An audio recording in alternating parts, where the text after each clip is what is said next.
the seed and origin of all the ruin and various disasters, putting in turmoil all places with unwanted fires, we have found to be this. The people of the Huns, but little known from ancient records, dwelling beyond the Meotic Sea near the icebound ocean, exceeding every degree of savagery. The cheeks of the children are deeply furrowed with the steel from their very birth, in order that the growth of hair, when it appears at the proper time, may be checked by the wrinkled scars.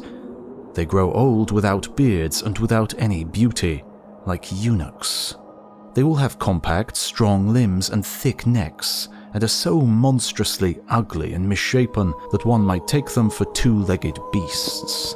Although they have the form of men, however ugly, they are so hardy in their mode of life that they have no need of fire, nor of savoury food, but eat the roots of wild plants and the half-raw flesh of any kind of animal whatsoever, which they put between their thighs and the backs of their horses, and thus warm it a little. They are never protected by any buildings, but they avoid these like tombs. Roaming at large amid the mountains and woods, they learn from the cradle to endure cold, hunger, and thirst. No one in their country ever ploughs a field or touches a plough handle. None of their offspring, when asked, can tell you where he comes from, since he was conceived in one place, born far from there, and brought up still further away. So when the report spread widely among the other Gothic peoples that a race of men hitherto unknown had now arisen from a hidden nook of the earth, like a tempest of snows from the high mountains, and was seizing or destroying everything in its way, the greater part of the people, looking for a home removed from all knowledge of the savages, and after long deliberation what abode to choose, they thought that Thrace offered them a convenient refuge.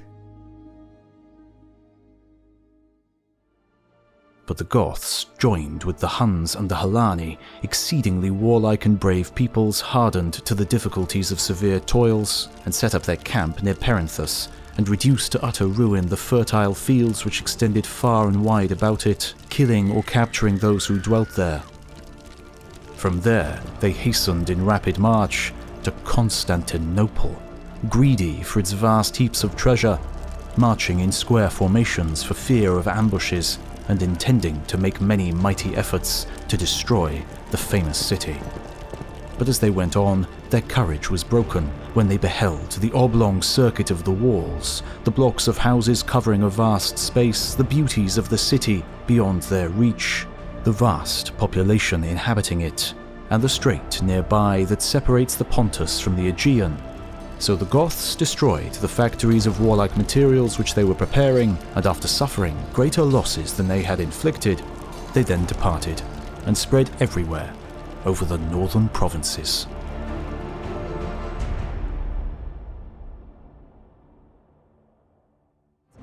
In war, events of importance are the result of trivial causes. So said Julius Caesar. Misunderstandings when two cultures meet for the first time can quickly turn to battle. And so our sponsor today is War Thunder, the most comprehensive vehicle combat game out there, and one that transports you back in time to battles from the 1920s to the present day with a choice of more than 2,000 super detailed tanks, planes, helicopters and ships, placing you in frantic player versus player action.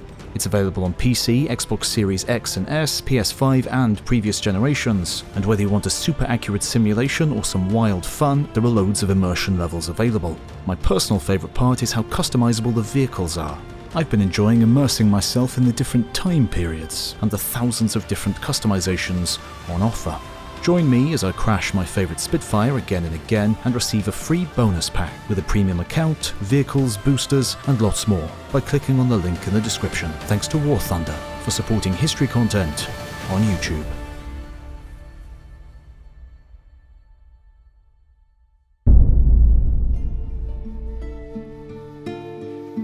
A few days later, a common man came to the city from MacNutt. No one had sent him, none of the officials. He came of his own accord. He went directly to the palace of Montezuma and said to him, "Our lord and king, forgive my boldness. I am from MacNutt. When I went to the shores of the great sea, there was a mountain range, or small mountain floating in the midst of the water, and moving here and there without touching the shore. My lord, we have never seen the like of this, although we guard the coast and are always on watch." Montezuma thanked him and said, You may rest now. The man who brought the news had no ears, for they had been cut off, and no toes, for they had also been cut off.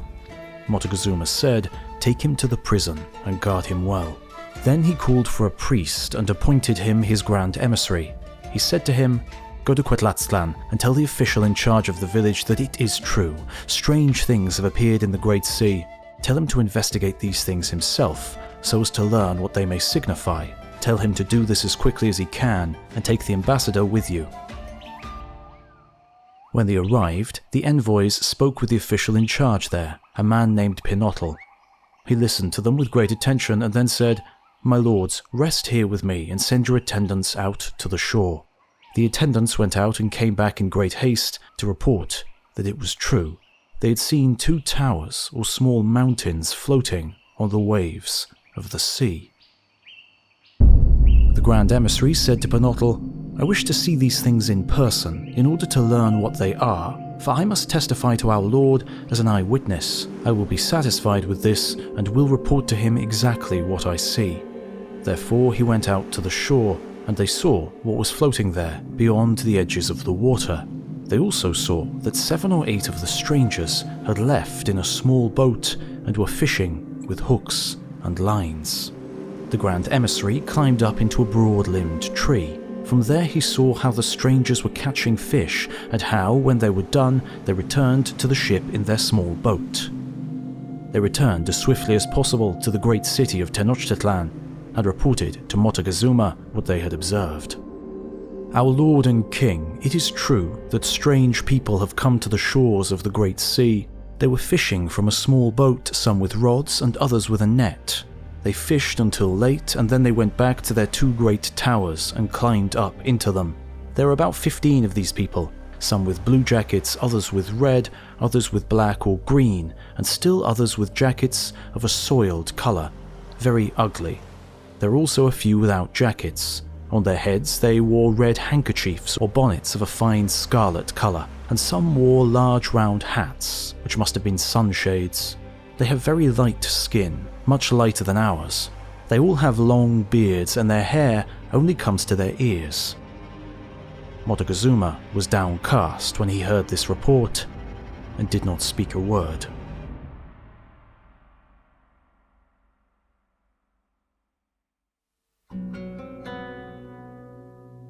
In my other account, most excellent prince, I told your majesty of all the cities and towns which until then had offered themselves to your royal service, and which I held subjugated and conquered for you.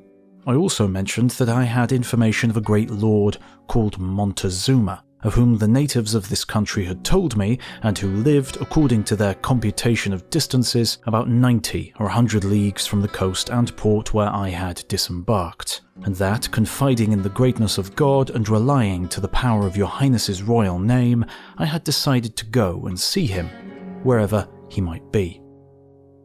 I even remember that I offered to accomplish the impossible, for I vowed to your royal highness that I would have him prisoner, or dead, or subject to the royal crown of your majesty.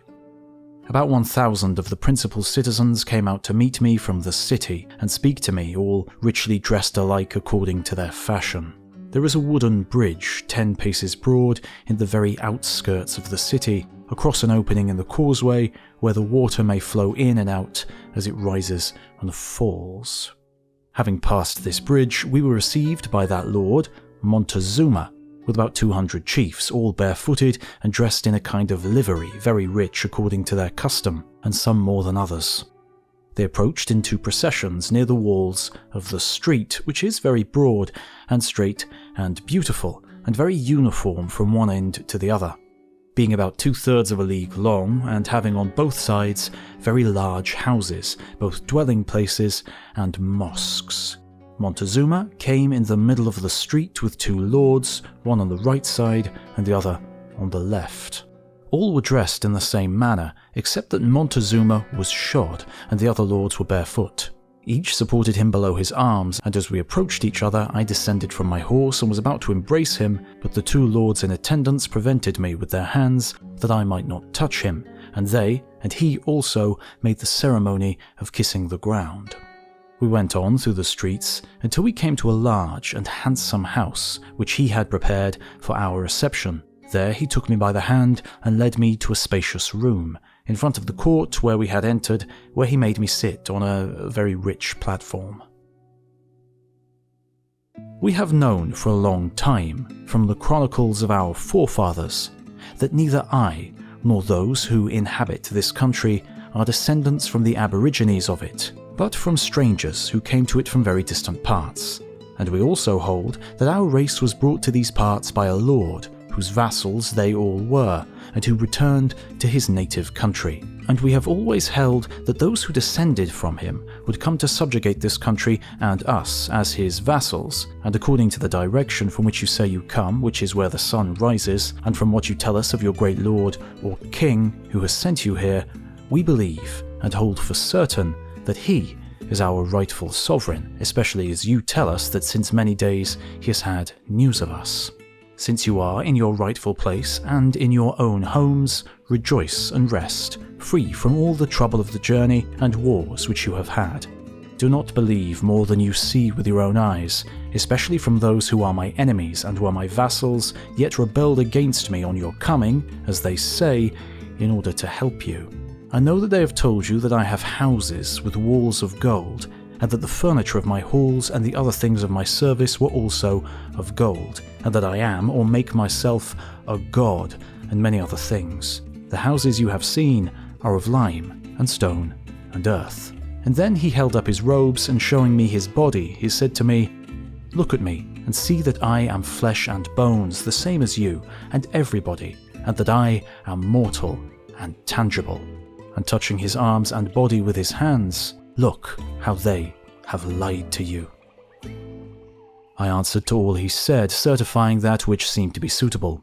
After this he took his leave, and when he had gone, we were well provided with chickens and bread and fruits and other necessities, especially such as were required. Thus I passed 6 days well provided with everything necessary, and visited by many of the lords.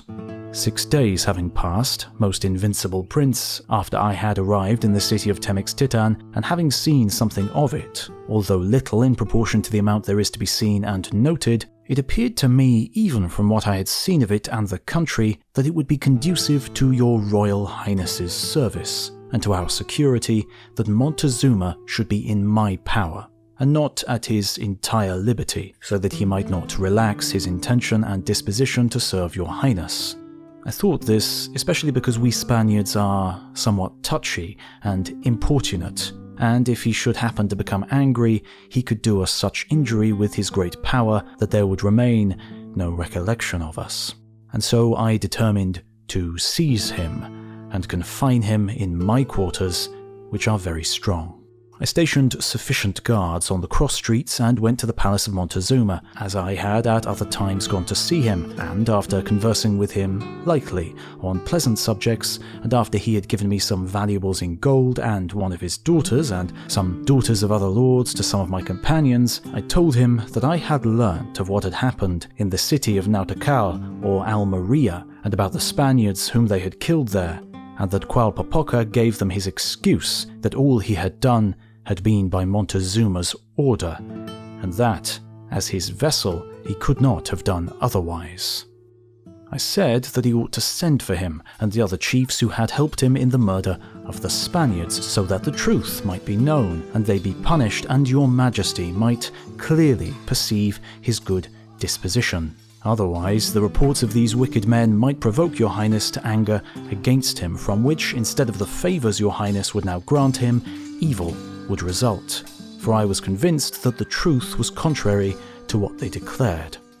He immediately sent for certain of his people, to whom he gave a small stone figure, like a seal, which he wore tied to his arm, ordering them to go to the city of Almeria, which is about 60 or 70 leagues from that of Tenochtitlan, and bring the said Qianlong. These men immediately left, and after they had gone, I told Montezuma that I was very grateful to him for the diligence he had used in the imprisonment of these men, for I must render an account to your Royal Highness for those murdered Spaniards. To enable me to give this, it now only remained that he should stop in my quarters until the truth was established, and it was known that he was blameless. I earnestly prayed him not to feel pained at this, because he would not be kept a prisoner but would have entire liberty, well assured that he should suffer no annoyance or unpleasantness, but rather that, in addition to his own attendants, my companions would also obey his commands. We had much conversation and argument about this, which would be too lengthy to write as well as little bearing on the case, hence I will not say more than that he finally agreed to come with me. Thus we went to my quarters without causing any commotion in the city, although some had begun, but when Montezuma heard of it, he ordered it to be stopped, and thus all was completely quiet, as though nothing had happened. And this continued all the time I kept Montezuma prisoner. Those who had been sent for Qualpopoca and the others who had killed the Spaniards returned, bringing the said Qualpopoca and one of his sons, and with them 15 other persons, and afterwards they confessed that they had killed the Spaniards. And so I had them interrogated as to whether they were vassals of Montezuma. Qualpopoca answered, asking if there existed any other lord of whom he might be vassal, as much as to say there was no other. I likewise asked them if what had been done there was by Montezuma's order, and they answered, no. When the sentence, that they should be burned, was carried into execution, all with one voice said it was true that Montezuma had ordered them to do it, and that they had obeyed his command. So they were burned publicly, in one of the squares, without occasioning any commotion, and the day when they were burned, as soon as they confessed that Montezuma commanded them to kill the Spaniards, I ordered him to be put in chains, which frightened him.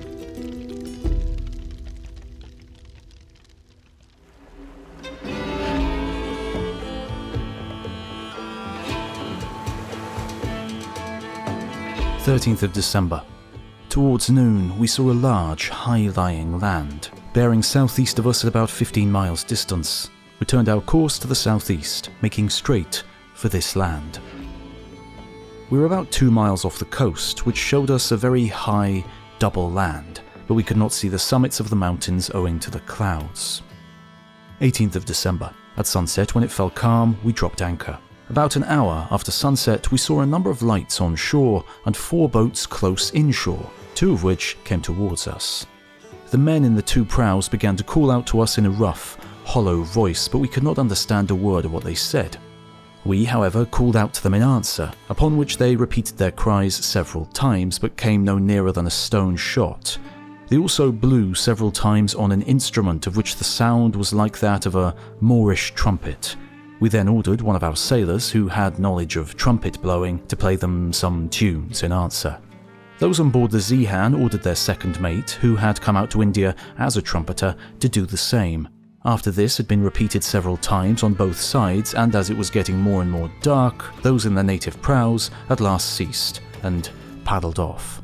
For more security and to be on guard against all accidents, we ordered our men to keep double watches, as we are wont to do when out at sea, and to keep in readiness all necessaries of war, such as muskets, pikes, and cutlasses.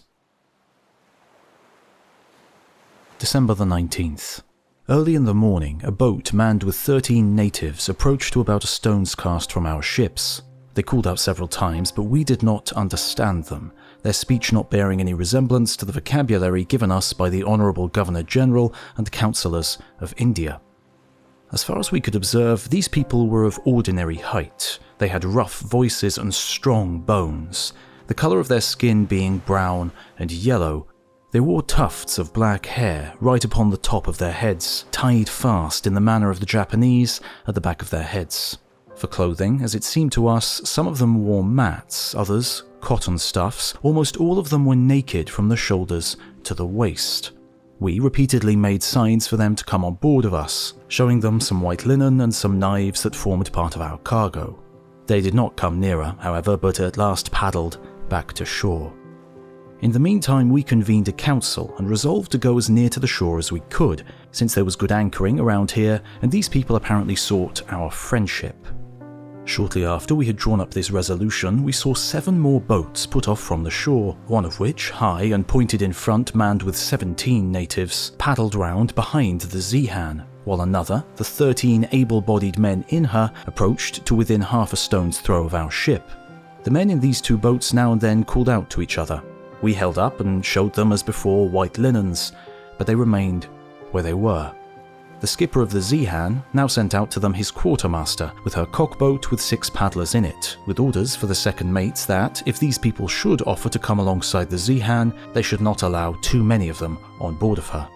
But just as the cockboat of the Zeehan had put off, those in the prow before us, between the two ships, began to paddle so furiously towards it that, when they were about halfway slightly nearer to our ship, they struck the Zeehan's cockboat so violently alongside with the stem of their prow that it got a violent lurch, upon which the foremost man in this prow of villains, with a long, blunt pike, thrust the quartermaster in the neck several times with so much force that the poor man fell overboard. Upon this, the other natives, with short, thick clubs and with their paddles, fell upon the men in the cockboat and overcame them by main force, in which fray 3 of our men were killed and a 4th got mortally wounded through the heavy blows. The quartermaster and 2 sailors swam to our ship, which they got into alive. After this outrageous and detestable crime, the murderers sent the cockboat adrift, having taken one of the dead bodies into their prow and thrown another into the sea. Ourselves and those on board the Zeehan, seeing this, diligently fired our muskets and guns, and although we did not hit any of them, the 2 prows made haste to the shore, where they were out of reach of shot. We now weighed anchor and set sail, since we could not hope to enter into any friendly relations with these people, or to be able to get water or refreshments here. Having weighed anchor and being under sail, we saw 22 prows near the shore, of which 11, swarming with people, were making for our ships. We kept quiet until some of the foremost were within reach of our guns, and then fired 1 or 2 shots from the gun room without pieces, without however doing them any harm. Those on board the Zeehan also fired, and in the largest prow hit a man who held a small white flag in his hand, who fell down. As soon as they had got this volley, they paddled back to shore with great speed. They remained lying near the shore without visiting us any further. Seeing that the detestable deed of these natives against 4 men of the Zeehan's crew, perpetrated this morning, must teach us to consider the inhabitants of this country as enemies. Although this land seems to be a very fine country, and we trust that this is the mainland coast of the unknown South Land.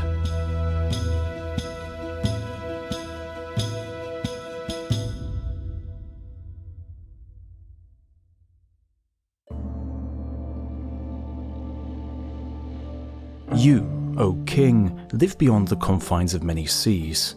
Nevertheless, impelled by your humble desire to partake of the benefits of our civilization, you have dispatched a mission respectfully bearing your memorial. Your envoy has crossed the seas and paid his respects at my court on the anniversary of my birthday. To show your devotion, you have also sent offerings of your country's produce. In consideration of the fact that your ambassador and his deputy have come a long way with your memorial and tribute, I have shown them high favour and have allowed them to be introduced into my presence. As to your entreaty to send one of your nationals to be accredited to my celestial court and to be in control of your country's trade with China, this request is contrary to all usage of my dynasty and cannot possibly be entertained. Europe consists of many other nations besides your own. If each and all determined to be represented at our court, how could we possibly consent? The thing is utterly impracticable. How can our dynasty alter its whole procedure and system of etiquette established for more than a century in order to meet your individual views? Our dynasty's majestic virtue has penetrated unto every country under heaven, and kings of all nations have offered their costly tribute by land and sea. As your ambassador can see for himself, we possess all things. I set no value on objects strange or ingenious, and I have no use for your country's manufactures. There was therefore no need to import the manufactures of outside barbarians in exchange for our own produce. But as the tea, silk and porcelain which the Celestial Empire produces are absolute necessities to European nations and to yourselves, we have permitted, as a signal mark of favour, that foreign hongs should be established at Canton. Moreover, our dynasty, swaying the myriad races of the globe, extends the same benevolence towards all. Your England is not the only nation trading at Canton. If other nations, following your bad example, wrongfully importune my ear with further impossible requests, how will it be possible for me to treat them with easy indulgence? Nevertheless, I do not forget the lonely remoteness of your island, cut off from the world by intervening wastes of sea, nor do I overlook your excusable ignorance of the usages of our celestial empire. Regarding your nation's worship of the Lord of Heaven, it is the same religion as the other European nations. Ever since the beginning of history, sage emperors and wise rulers have bestowed on China a moral system and inculcated a code. There has been no hankering after heterodox doctrines. The distinction between Chinese and barbarian is most strict, and your ambassador's request that barbarians shall be given full liberty to disseminate their religion is utterly unreasonable. It may be, O King, that the above proposals have been wantonly made by your ambassador on his own responsibility, or you yourself are ignorant of the dynastic regulations and had no intention of transgressing them when you expressed these wild ideas and hopes. And so if, after the receipt of this explicit decree, you lightly give ear to the representations of your subordinates and allow your barbarian merchants to proceed, the ordinances of the Celestial Empire are strict in the extreme.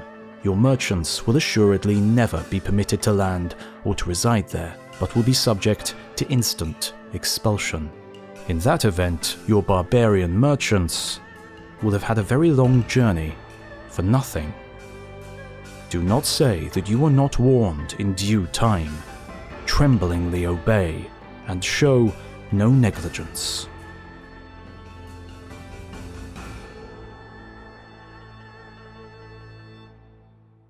Remember to follow the link in the description to dive into the chaotic world of War Thunder and enjoy over 100 years of vehicles. Clicking the link will also give you premium vehicles and boosters.